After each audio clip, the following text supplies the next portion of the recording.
uzabatizwa uwo ni uzakizwa nawe wizera wese azacibwa witeka kwizera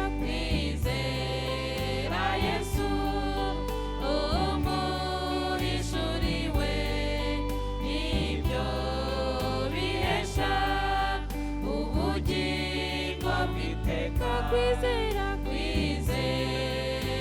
Yesu umurishuriwe ibyo bihesha ubugingo bw'iteka.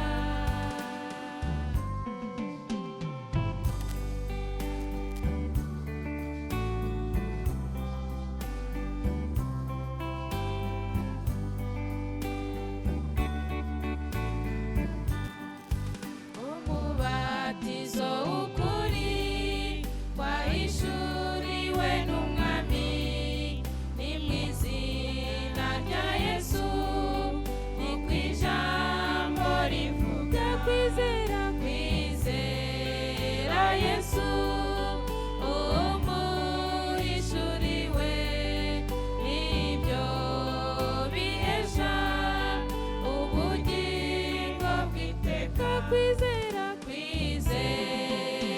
Yesu umurishuriwe ibyo bihesha ubugingo bw'iteka.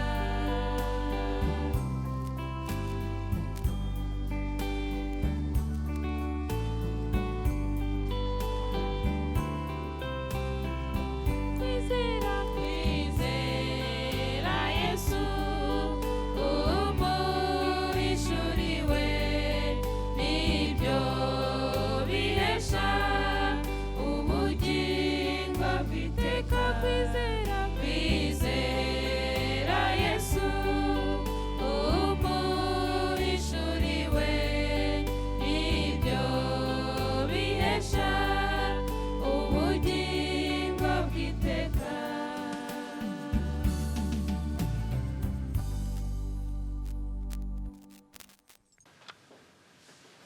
Bene data namwe bashiki bacu umwami wacu Yesu Kristo aduhana umugisha abamfasha akanya ko baramutsa mu izina ry'umwami wacu Yesu Kristo.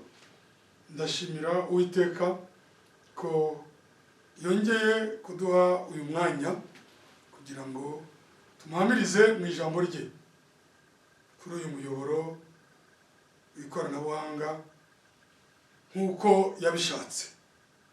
Turacyari mu ijambo ry'Imana bivuga ngo itorero ry'Imana nzima ni urwego rushyirwaho n'ijuru.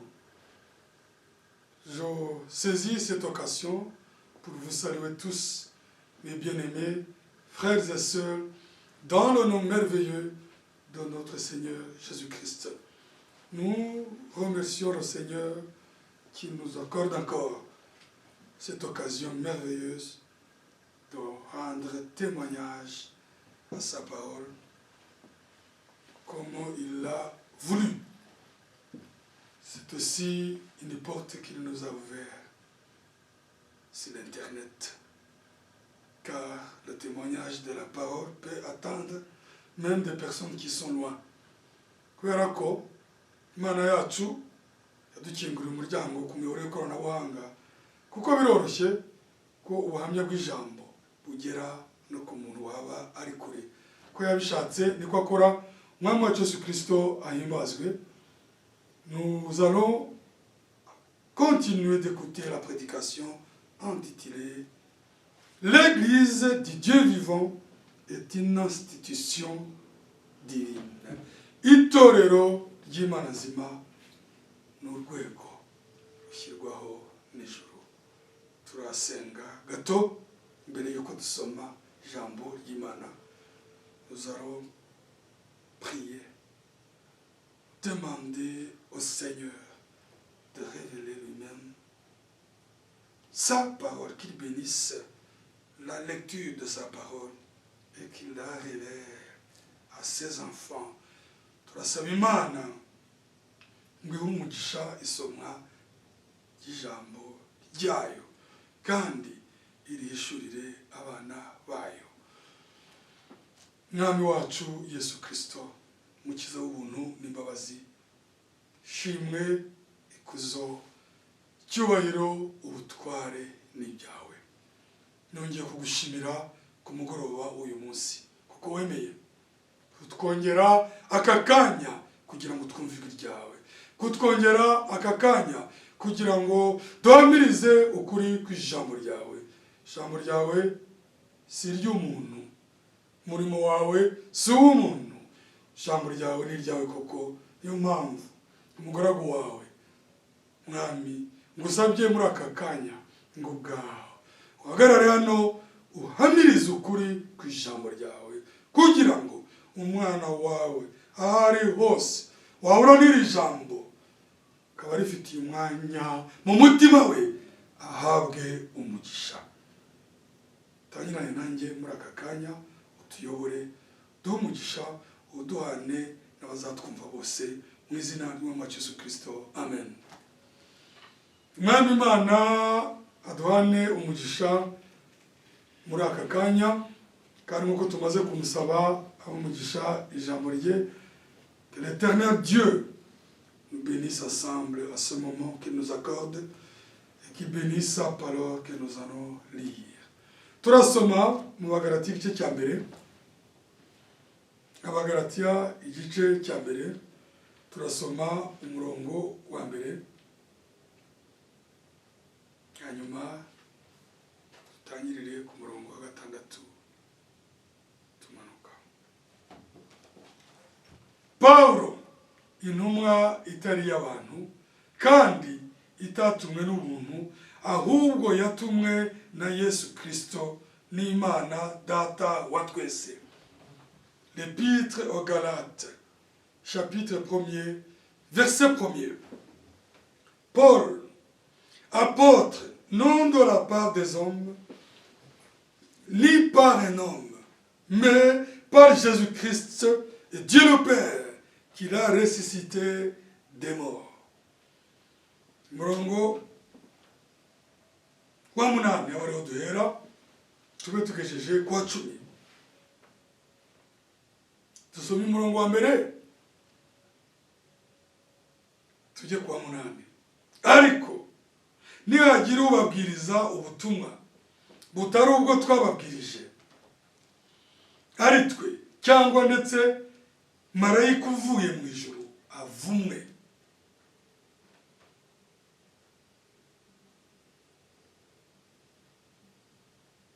Murongo wa 9. Nk'uko twabanje kubivuga, nanone nongeye kubivuga nti niba umuntu ababwira ubutumwa budahura n'ubwo mwemeye imbere, avumwe. Murongo wa 10. Mbese noneho ni ishimwe ry'abantu ushaka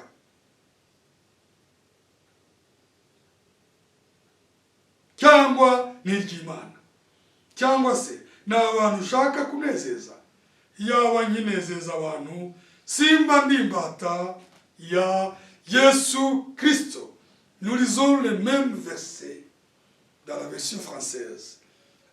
Galates, chapitre 1er, nous continuons avec le verset 8 jusqu'au verset 10.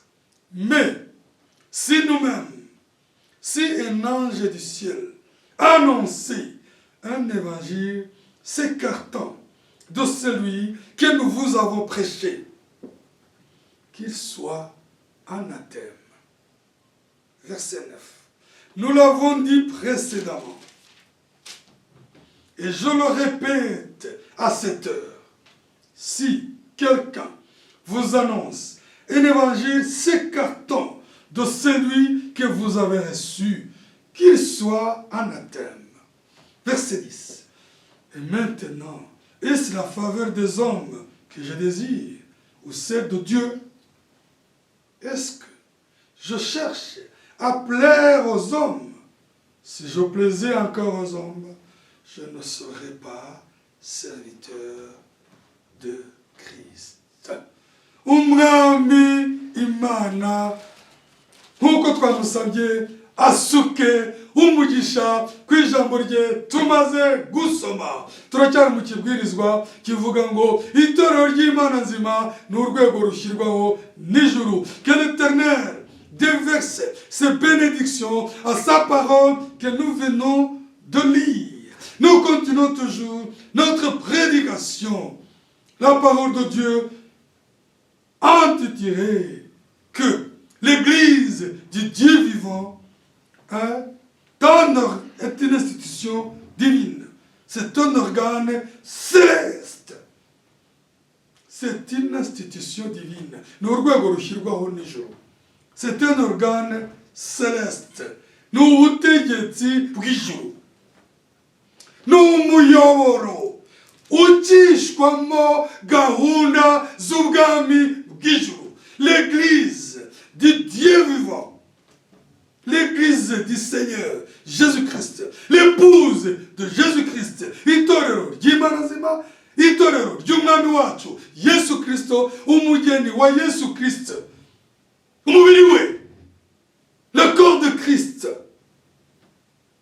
n'umuyoboro ucishwamo gahunda y'ubwami bwa data. L'Église du Dieu vivant est un canal par lequel passe le programme du royaume de Dieu. Itorero ry'Imana n'umuyoboro Imana inyuzayo mu gahunda y'ubwami bwayo. Ubwami bw'Imana ntabwo ari izi mpapuro. Ubwami bw'Imana ntabwo ari amagambo y'abantu. Ubwami bw'Imana ni gahunda yayo. Le royaume de Dieu, ce ne sont pas les pages de la Bible.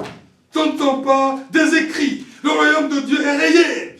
Le royaume de Dieu, c'est le plan de Dieu à travers lequel le Seigneur exécute sa volonté. Ubwami bw'Imana n'umugambi w'Imana. Imana inyuramo igasohoza ubushake bwayo.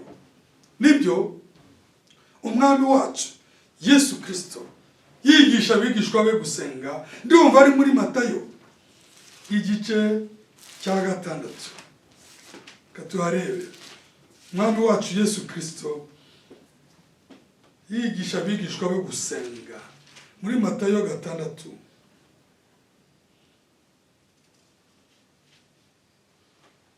Guhera ku murongo wa 9 kugeza kwa 13.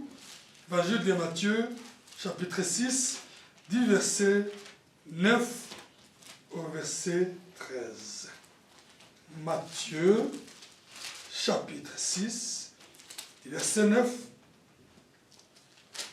au verset 13. Turasoma Matayo cya 9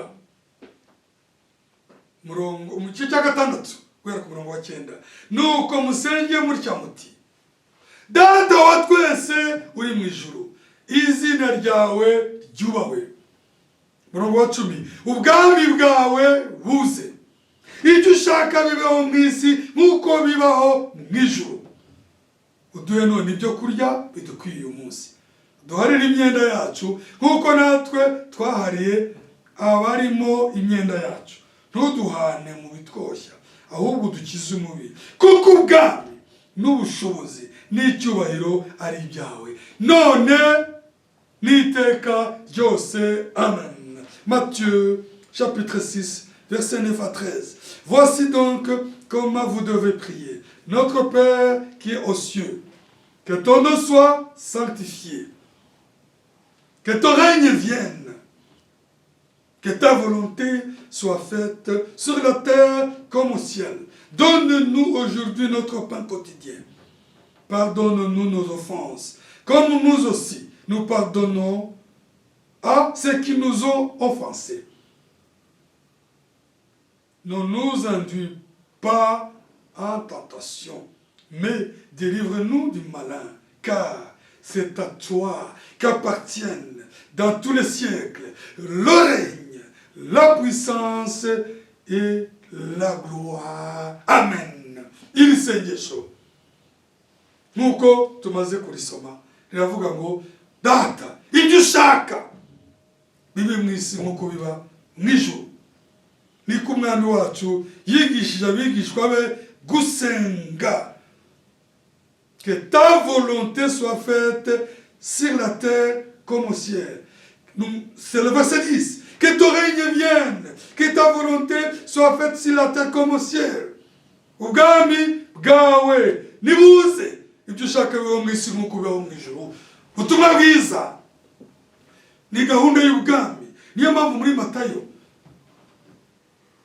igice cya 24 umurongo wa 14 mwami wacu yaravuze ngo ubutumwa bwiza bw'ubwami buzavugwa mu mahanga yose hanyuma imperuka ibone kuza. Cet évangile du royaume sera prêché à toutes les nations. Alors viendra la fin. C'est cela que nous sommes en train de vivre. C'est la dernière phase de l'action céleste. Turi mugiye cyanyuma cy'ubukozi bw'ijuru. Imani nyuza mu butumwa bwiza. Nous sommes dans la dernière phase. Nous avons reçu le dernier message, la dernière voix du royaume de Dieu, de l'évangile du royaume, retentit sur toute la terre habitée. Ijwi ryanyuma ry'ubutumwa bw'ubwami bw'Imana ririmo kuvuga hose ku isi yose ituwe n'igihe Imana isoza imigambi yayo. C'est le moment où le Seigneur est en train de parachever son plan. Le plan du salut pour l'humanité. Umwami arimo gusoza umugambi wayo w'agakiza kagenewe abaremwe. Niyo mpamvu ibyo umwami yategetse n'ibyo natwe dusaba. Ce que le Seigneur a ordonné, c'est ce que nous demandons. Que ton règne vienne, que ta volonté soit faite sur la terre comme aux cieux. Ubwami bwawe nibuze, ubushake bwawe nibube. Hari iby'amahanga shaka. Ariko Dawidi yaravuze ngo Uwiteka ahindura ubusa imigambi y'amahanga. Il y a la volonté des nations. Il y a ce que le roi du monde planifie. Mais le plan de Dieu va engloutir tous les plans des hommes. Umugambi w'Imana uzamira, uzakuraho imigambi y'abantu. Abantu bishira mu matsinda. Les gens, les rois se regroupent. Hein? Ils se regroupent ensemble. Il y a ce qui se disent les puissances mondiales, puissance économique, puissance militaire. Abantu bishira mu matsinda bakavuga ngo turi bihanganye mu bukungu, turi bihanganye mu by'intwaro, dufite intwaro za kirimbuzi. Nous avons les armes destructrices, les armes lourdes, les armes nucléaires. Intwaro za kirimbuzi zishobora kugira gutya zigatsemba isi. Bakishira mu matsinda bibaza ko bakomeye. Ils se mettent ensemble dans des groupes, pensant, étant convaincus que ce sont des gendarmes du monde. Bibaza ko aribo bagenzura isi. Ariko ndakuraye wowe unyumva ugenzura isi n'umwami w'abami. Umugami bw'isi Satani yibye nyirabwo azabugarura. C'est lui qui contrôle le royaume. C'est lui qui contrôle les règnes. C'est lui qui a ravi le royaume des maîtres de Nebuchadnezzar. C'est lui qui a abattu Rahab, qui a rabattu du temps de Rahab, qui a renversé Jéricho. Rahab, elle a été sauvée avec les enfants de Dieu, parce qu'il a ouvert aux enfants de Dieu, il a ouvert aux serviteurs de Dieu. Quoiqu'elle était une femme d'une mauvaise vie, mais le Seigneur lui a donné la grâce de comprendre sa volonté. Elle a été sauvée. Mais Jéricho n'a pas pu tenir devant le peuple de Dieu. Parce que le peuple de Dieu, c'est une institution divine. Jéricho, n'ibikuta byayo, n'urugero bahaye, ntiyashobore guhagarara imbere ya Isirayeli. Kuko uko Isirayeli yari ihanga ry'Imana, n'ubu ni ihanga ryayo mu buryo bwa gahunda yayo. Nk'abana ba Aburahamu bo mu buryo bw'umubiri, Imana ifite ubikorana nabo. Niko no mu gihe cy'amahanga, umugeni wa Yesu Kristo ni ihanga ryayo bagendana. Imigambi yayo Imana yisoza mu mugeni wayo. Le plan de Dieu pour l'humanité, la volonté de Dieu, les programmes célestes se réalisent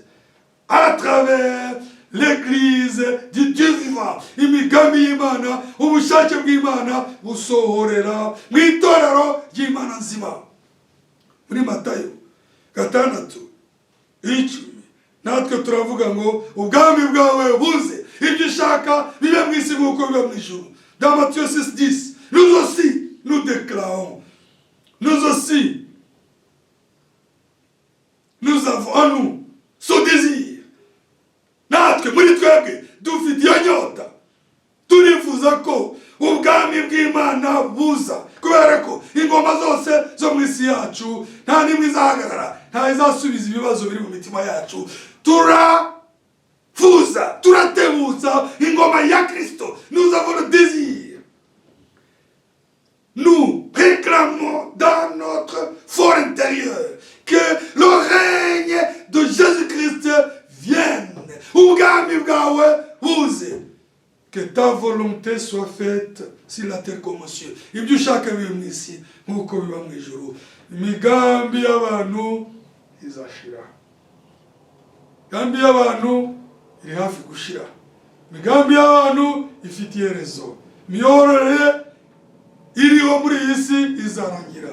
Le système de gouvernance de ce monde touche à sa fin. Le royaume de Dieu est sur le point d'être établi. Ubwami bw'Imana bugeze igihe kiri hafi yuko buza. Ibi byavuzwe kera mwami wacu ataranabambwa, ariko biracyafite agaciro. Ubu bwami Imana yateganije ko ingabo zizabubamo, natwe tububamo. Iyo buzi icyo gihe tutaravuka ntitwarwa tubifite nk'umugabane, ariko tunejejwe nuko muri ubwo bwami dufitemo icyicaro. Muri ubwo bwami natwe turi muri bwo. Yesu Kristo si umukiza wacu gusa, ni umwami wacu.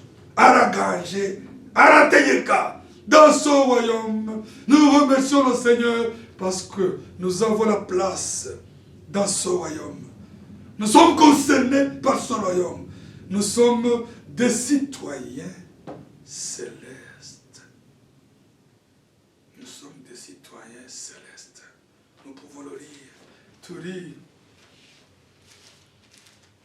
abaturage b'ubwami bw'ijuru.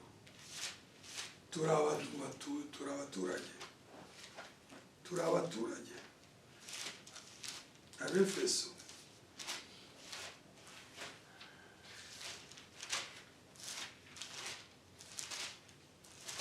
Efeso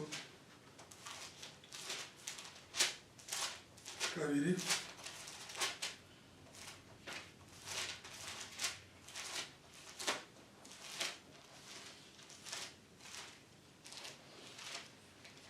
Efeso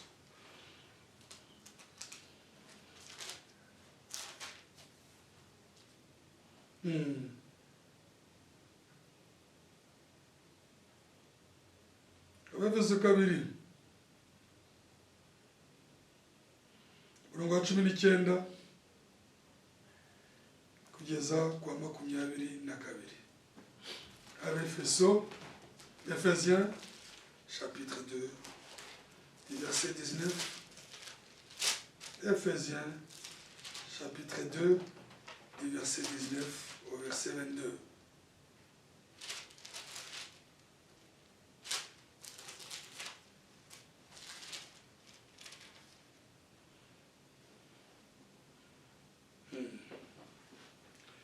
Nuko nimukira abashyitsi n'abasuhuke, ahubwo muri ubwoko bumwe n'abera, ndetse muri abo mu nzu y'Imana. Ephésiens chapitre 2 verset 19. Ainsi donc, vous n'êtes plus des étrangers, ni des gens du dehors, mais vous êtes des concitoyens des saints, gens de la maison de Dieu. Citoyens, quand on dit concitoyens, ce sont les citoyens d'une même nation. Citoyens n'abaturage. Mais en français, il est écrit, ainsi donc, vous n'êtes plus des étrangers, ni des gens dits dehors. Ntabwo muri abanyamahanga cyangwa abantu banze. Mais vous êtes concitoyens des saints.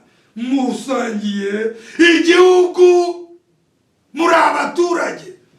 Ijuru ni ubwami, ijuru ntabwo ari ikirere. Concitoyens des saints, gens de la maison de Dieu.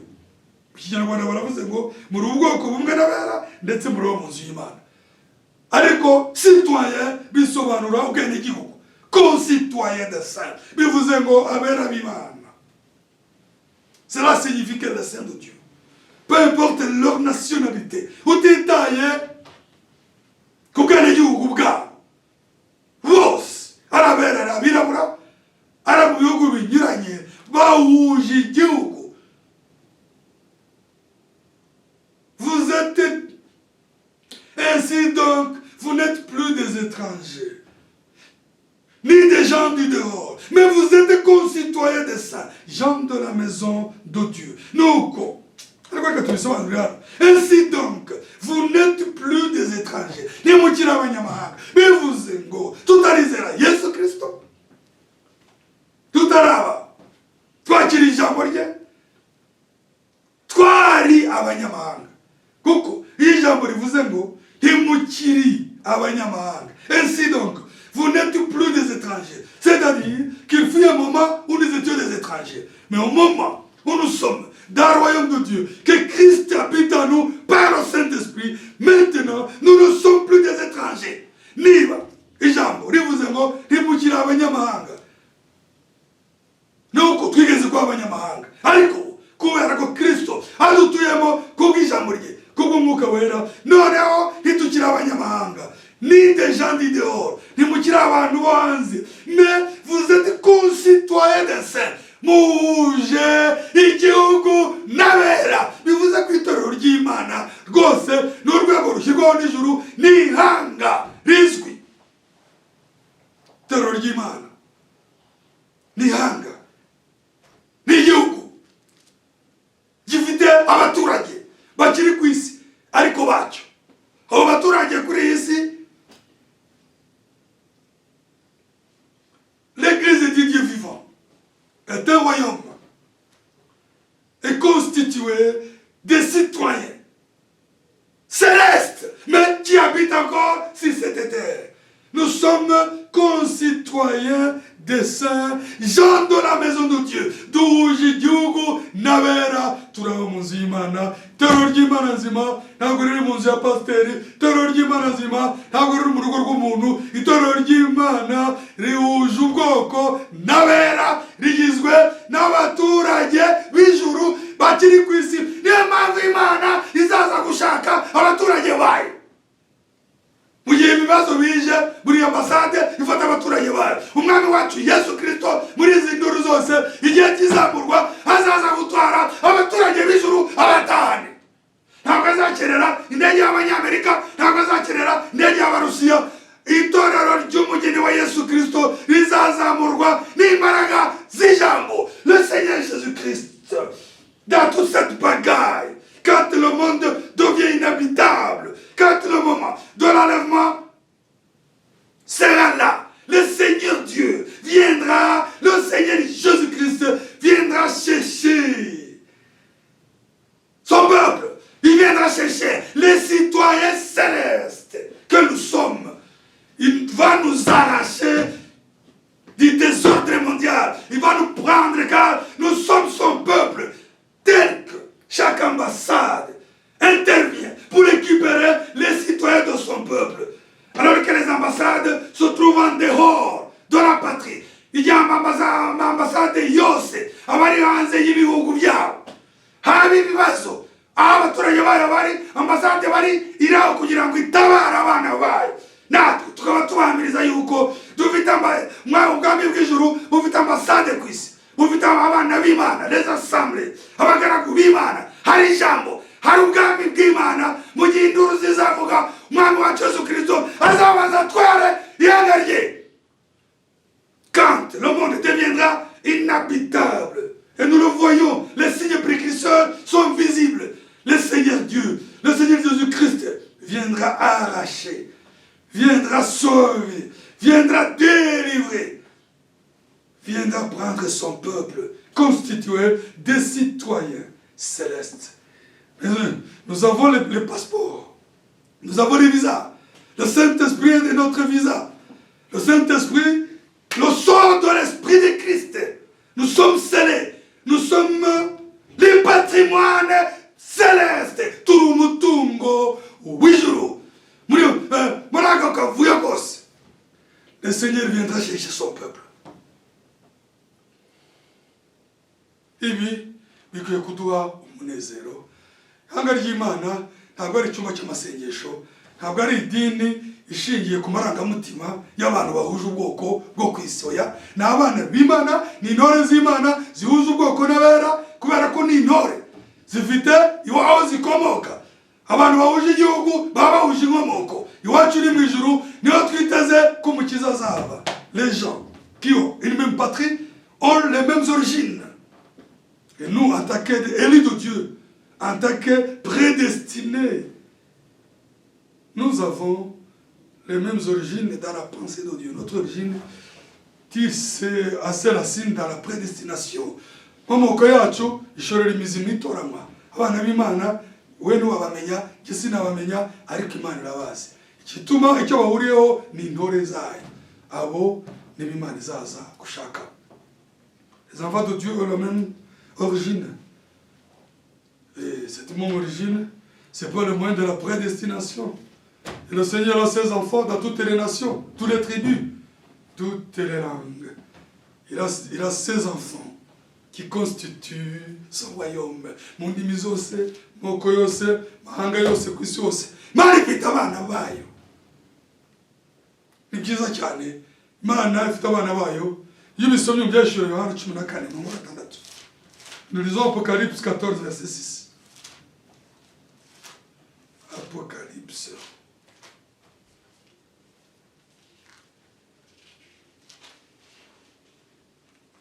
Verset 6. Byashiro Yohana 14:6 ni ubutumwa bugomba kujya mu mahanga yose. Apocalypse 6, verset 14. Byashiro Yohana 14:14. 14:6. C'est pas 6:14, c'est 14, verset 6. Byashiro Yohana 14:6. Nuko mbona marayika wundi aguruka aringanije ijuru, afite ubutumwa bwiza bw'iteka ryose, ngo abubwire abari mu isi, abo mu mahanga yose, n'imiryango yose, n'indimi zose, n'amoko yose. Apocalypse 14, verset 6. Je vis un autre ange qui volait au milieu du ciel. Il avait un évangile éternel pour l'annoncer aux habitants de la terre, à toute nation, à toute tribu, à toute langue, à tout peuple. Bivuze ngo Imana ifite abana bayo. Ubutumwa bwiza ntabwo bupfa kujya hatari intore zayo. Imana ifite abana bayo mu mahanga yose, ubwo ni ukuvuga ibihugu, mu moko yose, ibyo bita tribu. Tribu zihurira ku ndimi, abantu bahuje ururimi baba bahuje tribu. Ibyo mu Kinyarwanda bita ubwoko. À toute langue, indimi zose. À tout peuple. Peuple no kuvuga abirabura, abazungu, ab'umuhondo, peuple ni nkeya. Ariko hose Imana ifite abana bayo kandi irabazi. Nk'uko buri gihugu kimenya abaturage bacyo. Bakaba bari muri système yacyo. Tel que chaque pays connaît ses citoyens qui se trouvent dans leur système. Système démographique. Il des chiffres, ils en connaissent le nombre. Même le ciel connaît ses habitants. Le Seigneur connaît ses élus.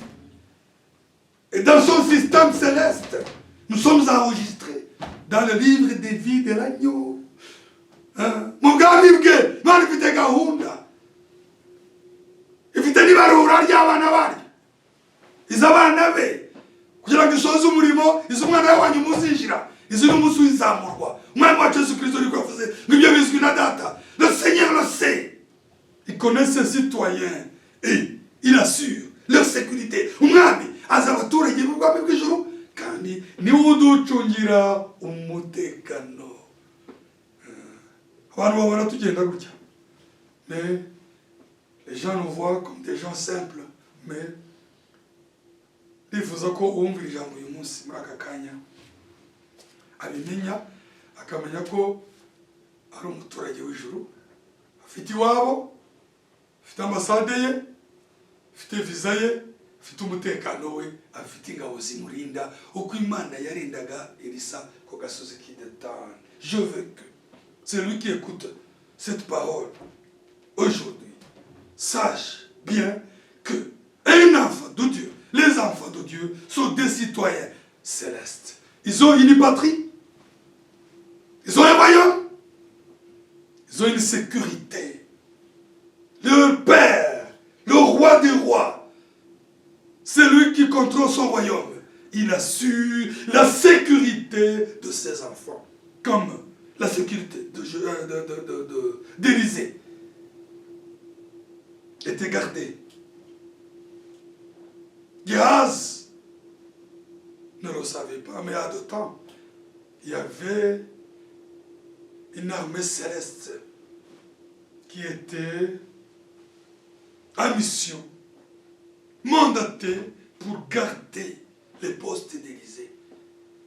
Élisée, en tant qu'ambassadeur de la vérité, au moment où il était sur cette terre, après le départ d'Élie, c'est Élisée qui assurait l'ambassade.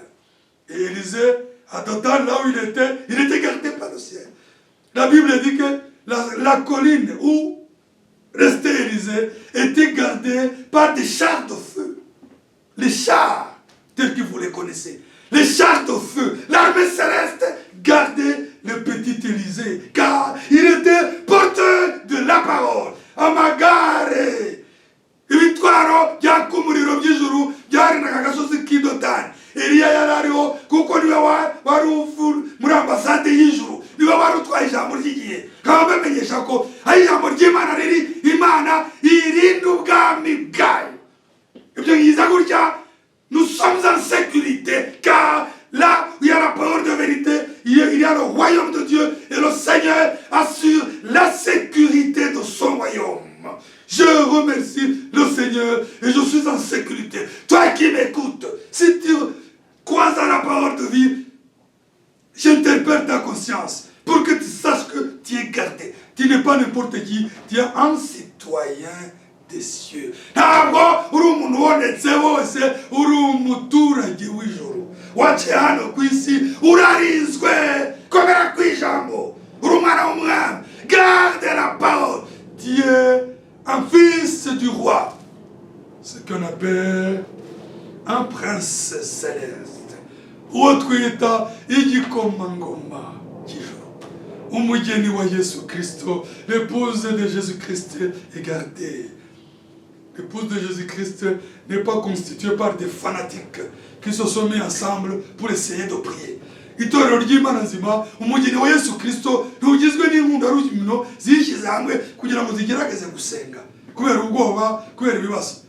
Le royaume de Dieu, l'église du Dieu vivant, n'est pas constituée par des fanatiques qui se sont mis ensemble pour essayer de prier, pour essayer de chercher un refuge, puisqu'il y a des problèmes sur cette terre. L'église du Dieu vivant est constituée des élus de Dieu, appelés selon la volonté de Dieu, qui ont reçu la révélation de la vérité, qui sont assis dans le royaume de Dieu, qui constitue l'épouse de Jésus-Christ, son royaume.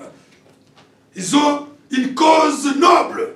Bafite impamvu ituma bari mu rugendo, ni impamvu yubashwe, bari mu muhamagaro, bagize umugeni wa Yesu Kristo. Niyo mpamvu ntibategekwa n'abantu, itorero ry'Imana nzima ritegekwa n'Imana ubwayo. C'est pour cela que l'église du Dieu vivant n'est pas contrôlée par des hommes, non. L'église du Dieu vivant, il est sous le contrôle de Dieu lui-même, bien sûr. Le Seigneur Dieu, le Dieu vivant, le Seigneur Jésus-Christ, bien sûr qu'il utilise les hommes. Il utilise les ministres qu'il a envoyés, qu'il a placé la parole, donné la révélation, sont ses ambassadeurs. Il les utilise, mais c'est lui qui contrôle son royaume. Il règne et il régnera à jamais. Nibyo akoresha abantu, koraga bagaraguwe, kuziba ijambo, abo yatumye nibo bamubereye abavugizi n'abambasaderi b'ubwami, batwaye ijambo, barahishurirwa, bamenywa n'abana b'ubwo bwami, nta bibazo bagirana. Abatumwe n'abagomba kwakira ubwo butumwa ntibagirana intambara. Abagirana intambara biba bigaragaye ko ataraba muri iyo ngoma, ariko turashimira Imana. Ubwami bwawe nibuze, ibyo ushaka nibibe. Mwami wacu, ubwami bwawe nibuze. Oh notre Seigneur, que ton règne vienne, que ta volonté soit faite.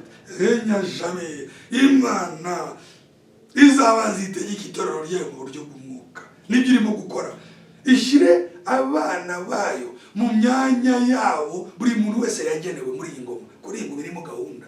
Le Seigneur, avant qu'il puisse enlever son église et qu'il vienne régner sur cette terre, il doit d'abord régner spirituellement. Il doit positionner ses enfants. Il doit positionner les fils du royaume, les enfants du royaume, chacun dans la place qui lui est réservée. C'est un Dieu d'ordre. N'Imana ya gahunda, nta misunikano iri mu bwami. C'est un Dieu d'ordre. Il n'y a pas de bousculade dans le corps de Christ, car chacun occupe sa place. Nta misunikano iri mu bwami bw'Imana, mu itorero ry'Imana, kuko buri rugingo ruri mu mwanya warwo neza. Ingingo zose zigakora zihuje. Tous les membres du corps de Christ, puisque chaque membre occupe sa juste place, il y a de l'harmonie. Il y a de l'harmonie dans le corps de Christ. Il n'y a pas de bousculade. Kubera ko buri rugingo rwose ruba ruri mu mwanya warwo, hari uguhuza mu mubiri wa Kristo, nta misunikano yaba. Pour clôturer, nous revenons sur le chapitre 2. Mu gusoza turagaruka mu Efeso 2. C'est très merveilleux. Ni byiza cyane kumva ko turi abaturage b'ingoma yo mu ijuru. C'est très merveilleux d'être sûr. Aujourd'hui, le Saint-Esprit nous a rappelé que nous sommes les citoyens du royaume céleste. Yanejeje umwuka wera uyu munsi kutwibutsa ko turi abaturage b'ijuru.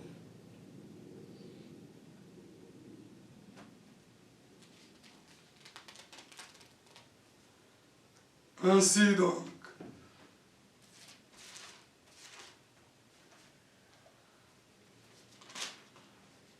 avait fait ça.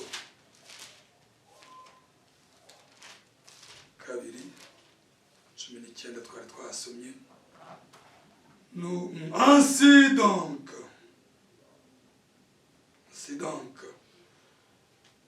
vous n'êtes plus des étrangers. Niyo mpamvu rero ntabwo mukiri abanyamahanga. Des étrangers par rapport au royaume de Dieu. Ntabwo tukiri abanyamahanga ku birebana n'ubwami bw'Imana. Ni des gens du dehors cyangwa abantu hanze. Mais vous êtes concitoyens des saints. Muhuje ubwenegihugu n'abera. Voilà, c'est ça le terme. Vous êtes concitoyens des saints. Muhuje ubwenegihugu n'abera. Gens de la maison de Dieu. Abantu bo munsi y'Imana. Alléluia. Verset 20. Vous avez été édifiés sur le fondement des apôtres. Mwubatse ku rufatiro rw'intumwa. Pour être dans cette maison. Pour être dans ce royaume. Pour avoir cette citoyenneté, cette nationalité divine, il faut que l'on soit dans cette maison. Laquelle maison est fondée sur l'enseignement des apôtres. Kugirango, oui. Muri icyo gihugu, kugirango, ubone ubwene gihugu, uhuje n'abera, ugomba kuba uri muri iyo nzu. Yubatse ku rufatiro rw'intumwa n'abahanuzi. Ariko ntabwo yubatse ku bantu. C'est sur la parole, la doctrine des apôtres et la parole prophétique. Nous sommes fondés, notre foi est fondée sur l'enseignement des apôtres et des prophètes. Jésus-Christ lui-même étant la pierre angulaire. Twubatse ku rufatiro rw'intumwa n'abahanuzi. Ariko Yesu Kristo niwe buye rikomeza imfuruka. Kuko abahanuzi niwe bahamirije. n'intumwa zije niwe zahamirije uko intumwa zigishije niko mu mugeni wa Yesu Kristo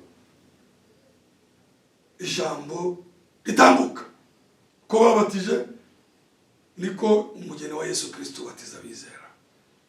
Impamvu tutabatiza impinja tubatiza abayishuriwe bahamagawe mu izina ry'umwami wacu Yesu Kristo mu mazi menshi. Si ukubera ko hari umuntu naka wabivuze, nuko twubatse ku rufatiro rw'intumwa. Uko Paulo yabatije niko Petero yari yabatije, niko Filipo yabatije, ni nako umuhanuzi w'igihe cyacu yabatije, niko natwe tubatiza. Si ukugira ngo hari idini turimo rubana, ni ukubera ko duhuje ubwoko n'abera, dusangiye imyizerere. La position de cette église dit Dieu vivant, qui est une institution divine. Ces enseignements, ces pratiques sont conformes à ceux des apôtres. Nous baptisons comme les apôtres ont baptisé, c'est-à-dire dans le nom de Jésus-Christ, par immersion, au nom de Jésus-Christ. Nous ne baptisons pas les bébés, car cela n'a jamais été fait dans l'église du Dieu vivant. Tubatiza impinja kuko ibyo ntibyigeze bikorwa mu itorero ry'Imana nzima. Tuzisabira umugisha kuko niko umwami yavuze ngo mureke abana baza aho ndi, abarambikaho ubuganza aba umugisha. Nous les bénissons car l'église de Christ, son corps, il agit à travers ses membres. Nous imposons les mains aux bébés, demandons au Seigneur de les bénir et de les garder, car cela est scripturaire, cela est conforme aux Écritures. Dusabira abantu mugisha ntitubabatiza, mpamvu tubikora si ukunyuranya gusa n'andi madini, siyo mpamvu ntitubikorera kunyuranya. Nous ne le faisons pas pour faire le contraire à ce que les autres églises font, non, c'est pas pour cela. Nous le faisons parce que c'est cela la doctrine des apôtres de Jésus-Christ. Puisque nous sommes dans la même maison, nous devons avoir les mêmes pratiques. Kuko turi mu nzimwe tugomba kugira imyizerere imwe n'imyifatire imwe. Verset 21.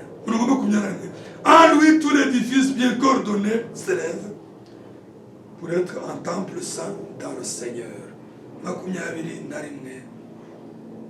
Muri we inzu yose iteranijwe neza irakura ngo ibe urusengero rwera mu mwami Yesu. 22. En lui, vous êtes aussi édifiés pour être une habitation de Dieu en esprit. Muri we namwe murubakanwa kugira ngo mube inzu yo kubagwamo n'Imana mu mwuka. Itorero ry'Imana ni urugo rwayo. Itorero ry'Imana ni icumi ryayo. Ubwami bw'Imana buri mubera. Yohana Batista yaje avuga ngo ubwami bw'Imana buregereje. Umwami wacu Yesu Kristo aje aravuga ngo buri hagati yanyu. Ku munsi wa Pentekote ntabwo bwabaye hagati yabo, ahubwo ubwami bw'Imana bwaje muri bo. Niyo mpamvu Yesu yavuze ngo mukwiye kunezezwa no kungiye, kuko ninagenda sinzagaruka, ninagaruka ubwami bwanjye ntibuzaza. Ntagira ngo mbwira abanyumva ko ubwami bw'Imana turabufite, buturimo turimo, hasigaye ko buseruka bukagaragara bukimura umubisha n'ibikoresho bye. Le royaume de Dieu, comme Jean-Baptiste le disait, on entendait Jean-Baptiste, il disait que le royaume, répentez-vous car le royaume de Dieu est proche. Avec Jésus-Christ, Jésus-Christ a déclaré que le royaume de Dieu est au milieu de vous. Mais le jour de la Pentecôte, le royaume de Dieu n'était plus au milieu des apôtres, mais il était en eux. Elle était en eux. Le royaume était en eux. Il y a Jésus-Christ, bwami bwari hagati y'abizera, ariko ku munsi wa Pentekote ubwo bwami bwabajemo. Niyo mpamvu umwami wacu yavugaga ngo mukwiye kunezezwa nuko ngiye, ninagenda ubwami ntibuzaza, ariko ningenda nzagaruka mbaturemo. C'est pour cela que le Seigneur disait, ne soyez pas attristés, puisque je vous dis qu'il faut que je m'en aille. Si je ne m'en aille pas, le consolateur ne viendra pas. Si le consolateur ne vient pas, le royaume de Dieu ne viendra pas. Et quand le consolateur viendra, l'esprit de vérité, il vous conduira dans toute la vérité. Uwo naza, uwo mwuka w'ukuri naza, azabayobora mu kuri kose. Umwami wacu Yesu Kristo niwe utwiyoborera, niwe utegeka, kandi afite ibyicaro afite abagaraga anyuramo kugira ngo atange amabwiriza nibyo dusorezaho hano mu Bakorinto ba kabiri 5 kugira ngo dusenge dusoze Bakorinto ba kabiri 5 n'umurongo umwe gusa dusoma Bakorinto ba kabiri 5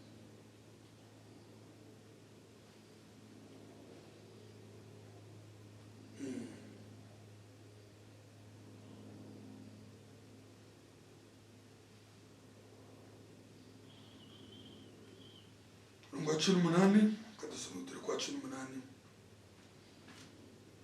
kugeza kwa 20. Deuxième épître aux Corinthiens, chapitre 5, du verset 18 au verset 20.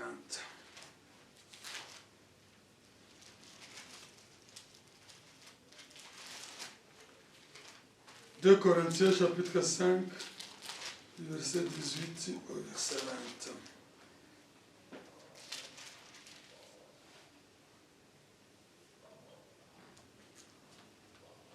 Murongo wa 18 ariko ibyo byose bituruka ku Mana yiyunze natwe ku bwa Kristo kati umurimo wo kuyunga n'abandi. Et tout cela vient de Dieu qui nous a réconciliés avec lui par Christ et qui nous a donné les ministères de la réconciliation. Les ministères de la réconciliation. Umurimo wo kuyunga n'abandi.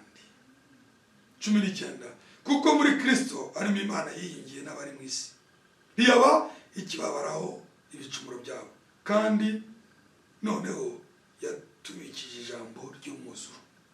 Verset 19 car Dieu était en Christ réconciliant le monde avec lui-même en n'imputant point aux hommes leurs offenses et il a mis à nous la parole de la réconciliation. Nicyo gituma tubi intumwa mu cyimbo cya Kristo ndetse bisa naho Imana ibingingira muri twe nuko rero turabahendahenda mu cyimbo cya Kristo kugira ngo mwiyunge n'Imana. Verset 20 nous faisons donc les fonctions d'ambassadeurs pour Christ. Bivuze ngo hari aba-officier b'ijuru bafite inshingano zo kuba abahagarariye Kristo ku isi, les ambassadeurs de Christ. Bivuze ngo abo bantu umubiri wa Kristo si ngumwe ngo ni kuri aka gasozi utamenye utamenya Imana ikorera n'aba ambasaderi b'ubwami nta byangombwa uzabona nta visa uzabona kuko Imana ikorera muri gahunda y'ijambo ryayo. Bivuze ngo ikibwirizwa cyavuze ngo itorero ry'Imana ni urwego rushyirwaho n'ijuru kugira ngo abaturage b'ijuru babone aho bafatira gahunda y'igihugu kiwa. Les fonctions d'ambassadeur, cela est très clair, c'est-à-dire que l'Église du Dieu vivant, à travers les ministères que le Seigneur lui-même a établis, fait fonction d'ambassadeur pour Christ sur cette terre, pour que les citoyens célestes puissent connaître l'ordre de leur royaume, connaître, avoir des visas, puissent être reconnus. Il faut que ces citoyens reconnaissent leurs ambassades. C'est très important. C'est très important. Ni ibintu bifite agaciro cyane kumenya ambasaderi wanyu ukamenya za ambasade hose mu bihugu mu mahanga yose. Imana ifite antenne, Imana ifite ihanga ryayo, Imana ifite ubukozi buyihagarariye. Le Seigneur à travers tous les pays a ses antennes dans la communication céleste. Ce que vous lirez sur la terre, c'est la liée dans les cieux. Ce que vous déliez, c'est la déliée. Ni kumwami yabwiye Petero hariho fonction, hari imikoranire. Imana ifite ambassade zayo. Nous faisons donc fonction d'ambassadeur pour Christ. Comme si Dieu exhortait par nous, nous vous en supplions au nom de Christ.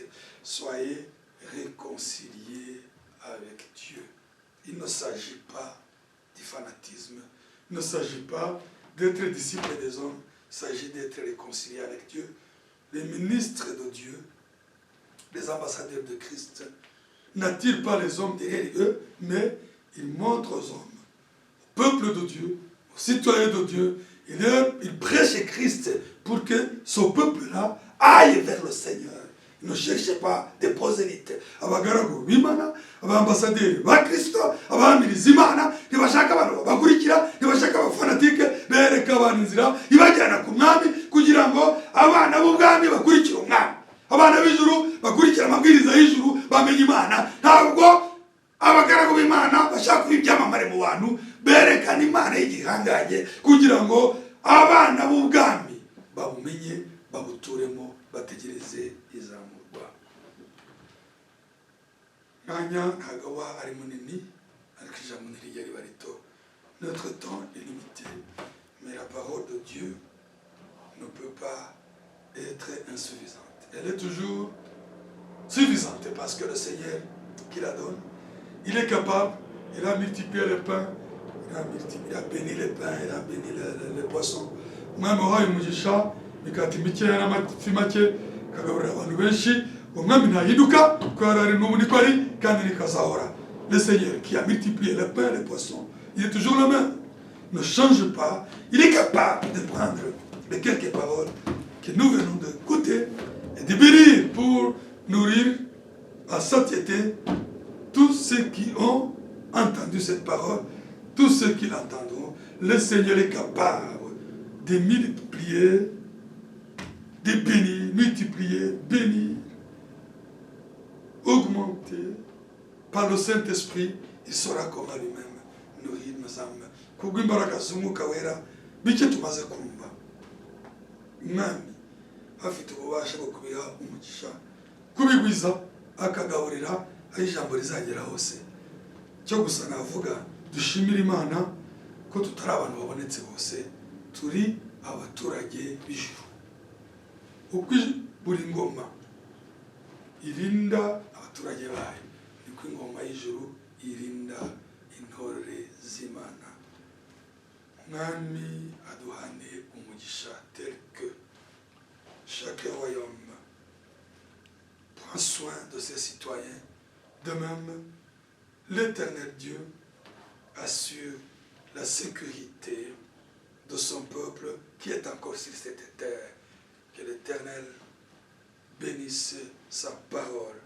Mwami Mana w'umugisha, ijambo rye turasenga. Turagushimiye Mwami wacu Yesu Kristo. Izina ryawe rihabwe icyubahiro. Mwami, tumaze kumva ijambo ryawe, uriho umugisha kandi urigwize, uryongere, rigere kure abaryakiriye bose, buri wese abonemo umwanya we, buri wose afatemo ifunguro rye, buri wese abonemo igisubizo cy'icyo akeneye.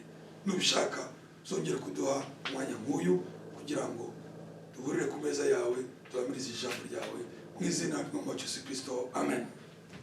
Mwami aduhane umugisha nawe utaha.